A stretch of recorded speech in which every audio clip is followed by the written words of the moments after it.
intentionally or out of negligence or what? Kasi pinagyayabang dati, no, pinagyayabang ng prosecution na the respondent owns 45 properties. Well, in fact, ngayon sinasabi nila 21. Ngayon gusto pang patunayan nung depensa na less than 21 yung properties. Siguro next time, before you issue a corresponding letter, siguraduhin nyo na talagang totoong pagmamay-ari na kung sino man yan. Kung si Chief Justice Corona, sana siguraduhin ninyo na pagmamay-ari ni Chief Justice Corona yan. Hindi yung, pati yung cancel titles, ilalagay nyo rito sa sulat ninyo. Kaya tuloy, yung perception ng taong bayan, ang perception ko dito, marami pala lupa o ari-arian itong respondent na ito. Ngayon at pinatunayan na ng prosecution na hindi pala 45 properties, sina-admit na nila, hindi 45 properties nila. Bumababa yung pagmamayari ng properties ni Chief Justice Corona. So I advise you, next time around, kung meron mag-request sa inyo, siguraduhin ninyo na tama yung sinusulat ninyo, tama yung mga nilalagay yung mga properties dito sa mga sulat ninyo. I submit, Your Honor. Okay. Are you the classmate of the President? Not in all the years, Your Honor. Excuse me? Not in all the years, Your Honor. Batchmate po, Not yes. in all the years. Yes. Where were your classmates? I can no longer remember, Your Honor. You can no longer Except remember. grade But he was 7, your classmate. In grade 7, Your Honor. In grade school, not in high school. Kindergarten. Not recall, Your Honor, in all honesty. Okay. What school? Ateneo, Your Honor. Ateneo. Okay. Since you're from the Ateneo, I will not ask any. I'm from Makati in Bicol. Thank you, Mr. President. You know, I am bothered by this aspect of the proceedings. The cavalier attitude of the administrator and the prosecution in treating this aspect. In your letter, Mr. Witness, to Congressman Tupas, you said that in the name of Renato Corona et al., all right, items 1, 2, 3, 4, 5, 6, 7, 8, 9, 10, 11, 12, 13, 14, 15, 16, 17, 18, 19, 20, 21, 22, 23, and 25 and 28. A total of 24 bears the name of Cristina Corona and Renato Corona.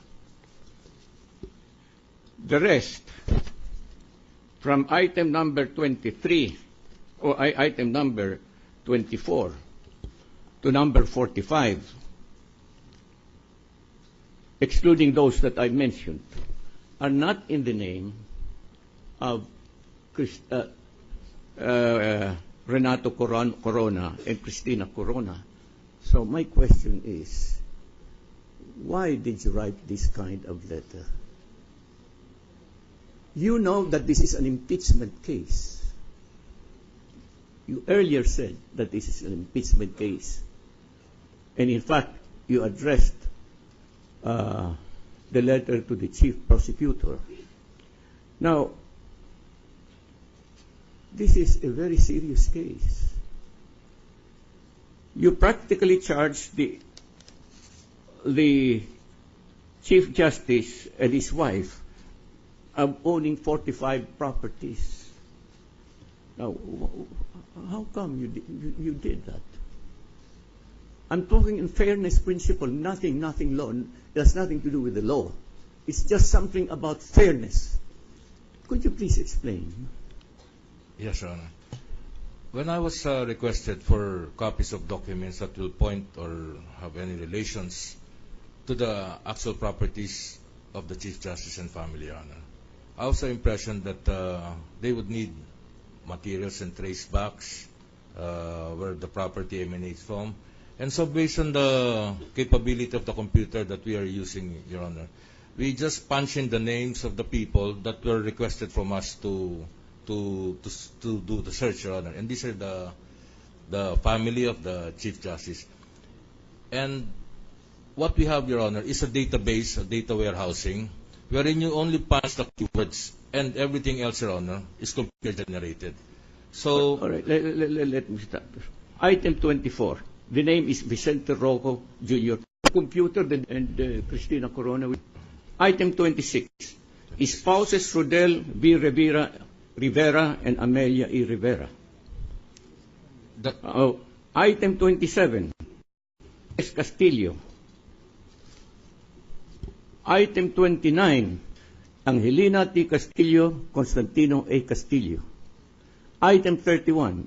Constantino L. Castillo et al.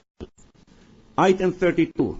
Constantino del Castillo. Item 33.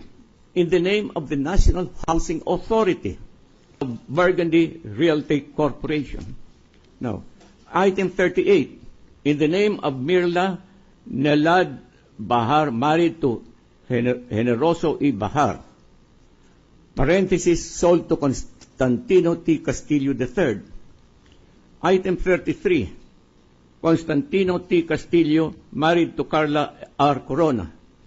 Item number 40. Daniel C. Encina, married to Dominica Atrero. Parenthesis, sold to Constantino T. Castillo. Item 42. Eugenio Coronado, married to Juan M. Corona. Item 43.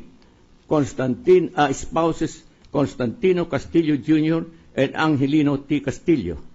Number 44. The name of Ismail A. Matay, which was mentioned by Senator Jinggoy. Now, you were asked, properties owned by Renato Constantino and his wife. Now, this is an official document. How would you, knowing that this is an impeachment case, how could you make such a document? I mean, it's an official function. You're officially asked. And you take a very cavalier attitude by assuming that the names that you mentioned are owned by Renato Corona. Oh, look at this. Your opening paragraph it is, pursuant to your official request for information relative to real estate properties registered in the name of Renato Corona et al. Please find enclosed herewith certified true copies of title registered in their names. In their names is Renato Corona et al. As follows. Then you enumerated it. How come did you make this kind of letter? First of all, Your Honor, we are not certifying that all of these properties are owned by the Chief Justice. What we submitted, Your Honor, are 45 documents, as we have previously presented, Your Honor. It is not our function to certify who is the owner, Your Honor. What we do is to issue certified copies of documents, Your Honor. I read to you items 5 do not appear. Now, why did you include them? In the general name search, Your Honor, if you punch a name and that name will appear in any of any of the documents that were part of the database, Your Honor, it will show, and thereafter it's just machine generated, it will be printed, Your Honor. You mean that is the system that you adopt in the National Land Authority?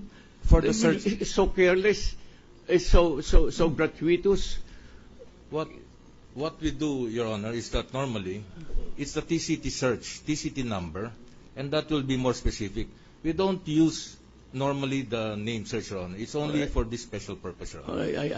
I don't want to argue with a witness because, well, that's your position. But let me ask the prosecution, because this bothers me. prosecution, you already mentioned to